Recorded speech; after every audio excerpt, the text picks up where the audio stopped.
जीता भारत ने बांग्लादेश के खिलाफ, बहुत बड़ी ये रन्स के हिसाब से जीत है। We've seen a lot of grit and determination in Gill. बस इंडिया वर्सेस बांग्लादेश, और भाई इंडिया नई टीम खिला ले, पुरानी टीम खिला ले, परफॉर्मेंसेस नहीं गिरती, very convincing man. Is physically very fit है, एक तो यंग है, एक फिजिकली बड़ा फिट है, मेंटली भी बड़ा स्ट्रांग है, and coming back to his cricket he is got a proper technique, he is a good test player, good T20 player. और फिर टीम टू बीट है भारत, इसमें कोई शक नहीं है, इसलिए कि सारे बेसिस कवर्ड हैं, ऑन द डे रिलैक्स खेलते हैं, प्रेजेंट मोमेंट में रह के खेलते हैं। आपको पहले ही बताया था कि आज का जो दूसरा मैच है Bangladesh versus India, it's very important for us, हमारी तो दुआ है कि बांग्लादेश जीत। सुबह बकवास कर रहे थे कि जी बांग्लादेश पेल देगा इंडिया को, बांग्लादेश ये कर देगा, और बांग्लादेश को भी पकड़ के बजा दिया, बांग्लादेश को भी। ये पाकिस्तान नहीं है, ये इंडिया है, इसका कोई नाम है, ठीक है ना। इसका नाम लेने से दुनिया कांपती है। उनके बॉलर, उनके बैट्समैन, कोई ऐसा एक बता दो, कोई ऐसा दिखा दो जो अच्छी परफॉर्मेंस नहीं। मोहम्मद शामी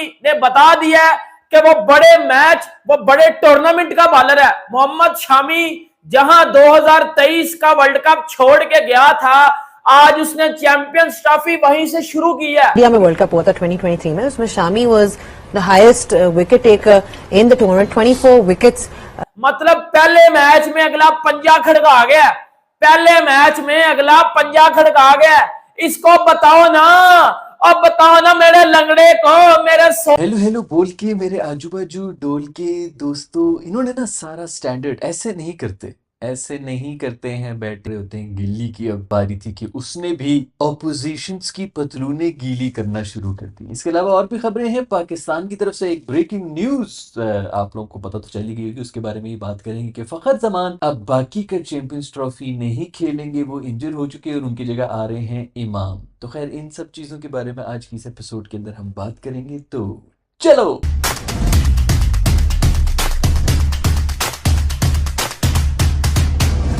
भाई साहब ये होती है बैटिंग, इस तरह किया जाता है चेज, जो टारगेट मिला हो आपको उस तरह आप उसको चेज करते हैं। और सबसे पहली बात है कि उनके बॉलर्स भी इसी तरह हैं जो कि 220, इसके ऊपर भी वो लड़ रहे हैं कि 35 पे 5 आउट के बाद वो 200 पे किस तरह पहुंच गए, जो कि बाकी इसी तरह के मसले होते हैं जब आपकी टीम जो है वो बहुत बड़ी टीम होती है। हम तो 330 खा के, जो कि पिच जैसी भी थी, लेकिन हमारा भी जैसा स्टार्ट था 280-90 तक, उससे ज्यादा नहीं होना चाहिए था अगर बहुत भी उनका कम बैक हो जाता, लेकिन उसमें कोई भी सवाल नहीं करेगा क्योंकि हम तो बैटर्स को गालियां देने में बिजी हैं। खैर इन सब चीजों के बारे में आज की इस एपिसोड के अंदर हम बात करेंगे। सबसे पहले बात करेंगे गिल्ली की खूबसूरत सेंचुरी, क्या कमाल खेला है, क्या जबरदस्त फॉर्म के अंदर आया है। अभी पिछली जो पूरी इंग्लैंड की सीरीज सिंगल हैंडेडली मेरे दोस्त ने जो है मार मार के इस वक्त ओडीआई के अंदर नंबर 1 बैटर भी हो चुका है, एंड राइटली सो। बिल्कुल डिजर्विंग है ये बंदा जो इसकी इस वक्त ओडीआई की रैंकिंग चल रही। खूबसूरत अक्ल वाली यार, मतलब एक बाउंसर हो गया, दूसरा बाउंसर हो गया, उसको पता है भी कोई बाउंसर नहीं होगा तो बाहर निकल के खेल रहा है। भाई ये इनका दिमाग ही किसी और लेवल पे चल रहा है। और मैं आपको बताऊं, ये बचपन से जूनियर लेवल के ऊपर ये ट्रेनिंग की जाती है, वहां पर ये चीजें सिखाई जाती हैं। ये बाद में आके कोई भी हमारे ना बचपन में कोई अच्छे इनको कोचेस मिल रहे होते हैं, और ऊपर आके जो आगे भी मिल रहे होते हैं कोचेस, वो आपने कल देख ली। क्योंकि आज हम इसके बारे में बात करेंगे कि वैसे तो हम सिर्फ बैटर्स के बारे में बात कर लेते हैं, लेकिन पीछे जो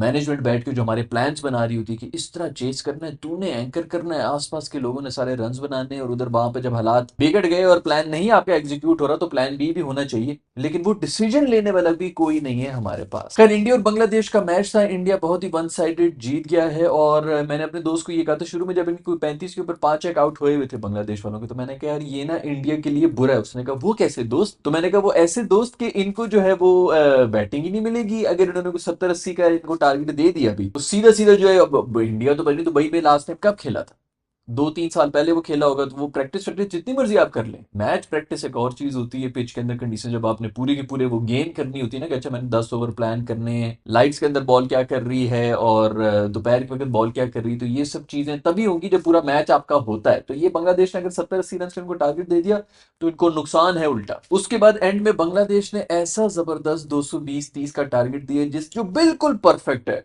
ना। वो इतना ज्यादा है कि बंदा कहेगा कि बांग्लादेश के कोई जीतने के चांसेस हैं। खैर इंडिया के ऊपर तो 250-270 भी मारे तो तब भी कोई चांसेस नहीं थे, लेकिन ना वो इतने ज्यादा थे कि बांग्लादेश जीते, और ना इतना कम था, मतलब जो आराम से 5 से 6 बैटर्स जो है वो आके खुल के बैटिंग कर सकते थे। पूरे 50 ओवर्स भी उन्होंने खेल ली, तो मतलब बॉलर से पूरे 10-10 ओवर्स करके समझने की कोशिश कर ली अंडर द लाइट्स क्या हरकत करती है बॉल और पहले क्या कर रही होती। मैच खत्म नहीं हुआ था, सारे इंडियंस गंभीर शंभीर सारे पिच के ऊपर घुसे हुए थे, बस पिच के अंदर ही उनको पता था भाई, उनको पता है कि उन्होंने क्या करना क्या है। जितना उनके पास एक्सपीरियंस हो गया है इस मैच के बाद से, मेरा ख्याल में इससे बेहतर चांस नहीं मिल सकता था जो कि बांग्लादेश ने दी है। 40 70 80 का टारगेट दिया होता ना इन्होंने तो कोई भी फायदा नहीं होना था। ऊपर से आके शर्मा ने 6 ओवर्स के अंदर मैच खत्म कर देना था और फिर कुछ भी ना पता चलता, ना नीचे वाले बैटर्स को कोई एक्सपीरियंस होता ना ही बॉलर्स को कोई एक्सपीरियंस होता। बिल्कुल नपी तोली परफेक्ट टारगेट देके गया है बांग्लादेश।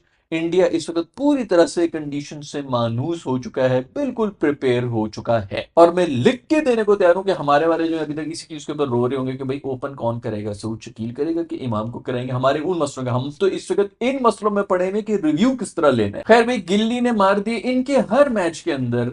अभी पिछले जो मैंने तकरीबन 8 मैचेस अगर उनको हम देखें ओडीआई के मैचेस, तो इनके हर मैच के अंदर एक नया मैच विनर आता है। हर दफा कोई एक बंदा आता है जो आकर गेम ही लेके चला जाता है, हर दफा डिफरेंट बंदा आ रहा होता है। हमारा अल्हम्दुलिल्लाह कोई एक नहीं होता जिससे हम उम्मीद भी रख लें कि भाई ये चलो हर 2 मैचेस के बाद तो चल जाएगा ना और हमें जिता देगा। खैर पाकिस्तान इंडिया के मैच से पहले एक प्रीव्यू की वीडियो बनाऊंगा, उसके अंदर जरूर इस बात का जिक्र कर लूंगा कि ये बहुत अच्छा हुआ है पाकिस्तान के साथ जो हम जलील होके हारे हैं ना। अब फिर भी कोई चांस है कि हम इंडिया के खिलाफ कम से कम और कुछ नहीं तो गैरत के साथ खेल लेंगे, कुछ थोड़ी शर्म को, थोड़ी सी एग्रेशन को, थोड़ा सा मतलब अब तो और कोई चारा ही नहीं ना, तो शायद हम कोई थोड़ा जोर लगा के खेल लेंगे क्योंकि और तो हम कुछ कर ही नहीं सकते। तो ये बेहतर हुआ कि हम इस तरह जलील हुए हैं कल, इसकी वजह से फिर भी कोई चांस बन गया कि हम शायद कुछ ना कोई फाइट दे दें, अदरवाइज हमारा कोई चांस ही नहीं था कि हम इंडिया के सामने कुछ भी कर सकते। खैर भाई गिल्ली भाई ने क्या खूबसूरत सेंचुरी मारी है, और गिल्ली ने सेंचुरी कब मारी, पहले आराम आराम से चल रहा था, फिर उसने जैसे ही देखा ना स्क्रीन के ऊपर दिखा दी उन्होंने हार्दिक पांड्या की शक्ल। गिल्ली को पता चल गया, उसने कहा भाई ये तो छोटे बच्चों से आइसक्रीमें छीन के खा जाता है, इसने तो मेरी कभी भी सेंचुरी पूरी नहीं होने देनी। इसको मतलब बंदा कह भी नहीं सकता, कोई तमीज ही नहीं है। अगले के 4 रन रहते होंगे, ये आगे छक्के मार के जो है मैच खत्म कर रहा होगा। 55 ओवर्स पीछे पड़े में ये आगे जो अपनी धुन में होता है, सुनता भी नहीं है किसी की, उसने फौरन छक्के मारना शुरू कर दिया कि अबे तेरी मैं तो भूल गया था कि ये रेडी बैठा हुआ। खैर भाई बांग्लादेश वालों ने काफी रिकवर कर लिया, बड़ा जबरदस्त किस्म का उन्होंने 35 के ऊपर 5 आउट थे और बड़ी जबरदस्त तौहीद ने और जाकिर दोनों ने जो है बेहतरीन किस्म की एक फाइट बैक की। मासूम तौहीद जो है वो एक टांग के ऊपर तड़प रहा है, गिर रहा है, समटाइम्स क्रैम्प समटाइम्स एक्टिंग, चीख रहा है मासूम, छलांगे मार रहा है, उसी तरह मार मार के उससे सेंचुरी भी मारी। इतनी फाइट बैक की मासूम ने, लेकिन वो फायदा तो ना हो सका। दोनों के वैसे चांसेस भी मिस हुए थे, 35 के ऊपर अगर 5 आउट थे तो उसके बाद इंडिया वालों ने स्टंप भी मिस किया, 2 कैचेस मिस की, उनमें से एक कैच तो हैट्रिक का कैच जो के